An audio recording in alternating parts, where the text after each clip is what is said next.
গাধাকে সৃষ্টি করার পর তাকে বলা হলো সকাল থেকে সন্ধ্যা পর্যন্ত তাকে ক্লান্তিহীন পরিশ্রম করতে হবে,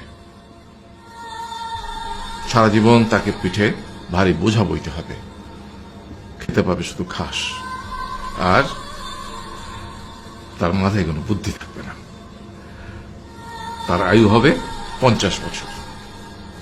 গাধা করজোড়ে সৃষ্টিকর্তাকে বলল, আমি এত বছর বাঁচতে চাই না, আমাকে 20 বছর আয়ু দেওয়া হোক। সৃষ্টিকর্তা সেটাই মঞ্জুর করলেন। কুকুরকে যখন সৃষ্টি করা হলো তখন তাকে বলা হলো যে সে হবে মানুষের সবচেয়ে বড় বন্ধু, কিন্তু সে খাবে মানুষের উচ্ছিষ্ট, এবং তার আয়ু হবে 30 বছর।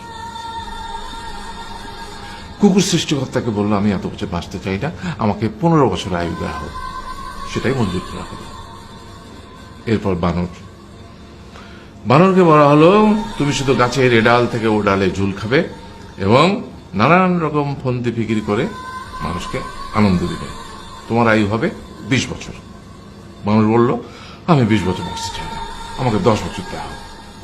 সেটাই মঞ্জুর করা হলো। এবার এলো পুরুষ মানুষের পালা। তাকে বলা হলো যে তুমি হলে প্রাণীকুলের মধ্যে সবচেয়ে বিচক্ষণ এবং বুদ্ধিমান, সেই জন্য তোমাকে প্রাণীদের শিরোমণি করা হলো এবং তোমার আয়ু হবে 20 বছর। তখন পুরুষ মানুষ বলল, করজোড়ে বলল সৃষ্টিকর্তাকে যে 20 বছর আয়ু অত্যন্ত কম, হে প্রভু, আমাকে ওই গাধার সে যে 30 বছর আয়ু চায়নি সেটা আমাকে দেয়া হোক, ওই যে কুকুর 15 বছর ফিরিয়ে দিয়েছিল সেটাও আমাকে দেয়া হোক, আর যে বানর 10 বছর নেয়নি সেটাও আমাকে দেয়া হোক। 20 বছর অত্যন্ত কম, আমি দীর্ঘদিন বাঁচতে চাই। সৃষ্টিকর্তা সেটাও মঞ্জুর করলেন। তারপর কি হলো?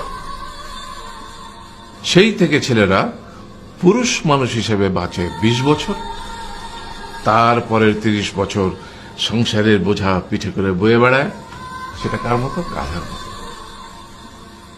তারপরের 15 বছর সে তার ছেলে মেয়েরা যা দেয় সেই রকম ঠিক কুকুরের মতো উচ্ছিষ্ট খেয়ে বাঁচে। আর তারপরে বৃদ্ধ বয়সে ঠিক বানরের মতো, যেমন গাছের এডাল থেকে ওডাল ঝুল খায় বানর, তেমনি এই ছেলের বাড়ি থেকে ওই ছেলের বাড়ি, আর নানান রকম ফন্দি ফিকির করে তার নাতি নাতনিদের আনন্দ দেওয়ার চেষ্টা করে।